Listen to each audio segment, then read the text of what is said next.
Today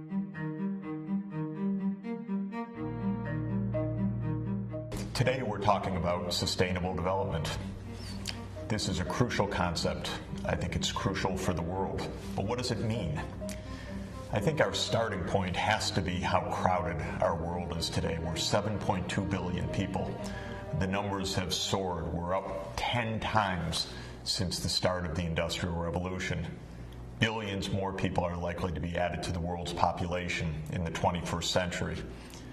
This is making for a very complicated world, a world divided between great wealth and still crippling poverty, a world facing unprecedented environmental challenges. Sustainable development is really two ideas. One is a way to understand this complicated world. How do the economic, the social, the environmental, the political, the cultural factors fit together? And the second aspect of sustainable development is the idea of sensible goals for this crowded, interconnected planet. How do we make the world both prosperous, fair, and also environmentally sustainable so that our numbers and our economy don't overrun the physical planet itself?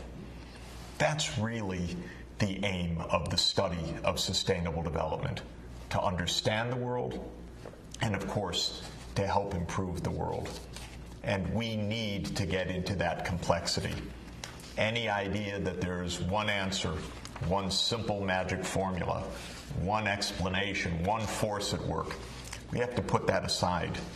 We have to embrace complexity because we are talking about a complicated, interconnected set of relations of a world economy that now spans all parts of the world and connects all people, all businesses, technologies, in flows of trade, finance, ideas, advertising, production systems, but also connects us with the physical earth in unprecedented ways. Humanity actually changing the climate, changing what species survive on the planet, changing the chemistry of the oceans, changing the safety of the air, changing the access and availability of fresh water. It's an unprecedented situation. It's a fascinating situation. It will be the challenge of your generation. Let's see what we can figure out of all of this and how, through that knowledge, we can do something about it. Have a look at this remarkable piece of technology, the maglev in Shanghai, which carries people at speeds of more than 200 miles per hour, more than 400 kilometers per hour, to and from the city and the airport. It's a magnificent piece of technology, a product of joint work of major leading engineering companies from Europe and those in China. It's been operating for the past decade.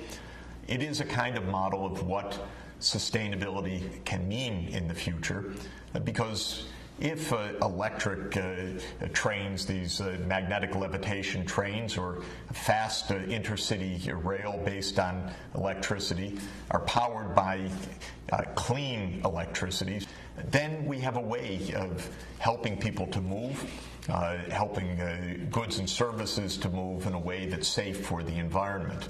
And technology is exemplified by the maglev is definitely one way forward. But we also have to realize that not all the world right now is in the state of traveling to and from the airport in magnetic levitation. Let's look at another remarkable city, another great city in many ways, but crowded beyond belief, the city of Dhaka. You see crowds, bustle, and actually a kind of transport you can hardly find anywhere else in the world. I've experienced it. It is astounding to ride in a bicycle rickshaw or one of these buses on this incredibly crowded path. thousands and thousands of people walking to and from work, life out on the streets. What are we really seeing here? First, we're seeing one of the most crowded places in the world. We're seeing an example of the incredible rise of global population. Bangladesh is a country now of around 160 million people. That's more than 4 times the 37 million people in Bangladesh in the middle of the last century in 1950. Dhaka itself is one of the largest cities in the world right now, but think of what's happened. In 1965, Dhaka had about 500,000 people. Today, Dhaka has more than 15 million people. You can imagine how the infrastructure has been completely overrun, how transport systems, water systems, sanitation systems, and all the rest are facing unbelievable stress with this kind of population increase. This is also part of the reality of our planet. How do you achieve sustainable development in a very low income, very, very crowded place like Bangladesh, especially taking into account how vulnerable low-lying Bangladesh is to the climate change ahead? So sustainable development for us, first, is a way to understand these complicated challenges. I think it's useful to think of there being 4 dimensions to that puzzle. There's the economics, there's the societal dimension, how our communities work, culture, civil society. There's the natural environment, and there's our political or governance systems. How do economic, social, environmental, and governance systems interact? The second way to think about sustainable development is not only as an analytical approach, one that takes a holistic view of society, but also as what we would call a normative or ethical approach, identifying goals for society. Sustainable development urges us to have a holistic vision of what a good society should be. Sometimes people say, well, good society is a rich society. But we know that can't quite be it, just to focus on the economics. If a country is rich on average, but all the wealth is held by very few people and most of the people are poor, I think most of us would say that's not a good society in the sense that we would aspire towards.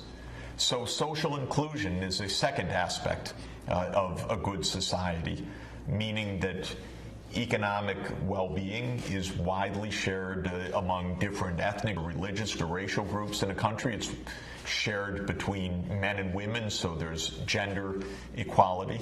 It's shared among regions of a country, so that there's not just one pocket of prosperity in a sea of poverty. A third aspect of what we would think to be a good society is one that is a good steward of the natural environment. We all know that if we break the physical systems of biodiversity, if we destroy the oceans, if we deforest the great rainforests, we're going to lose immeasurably.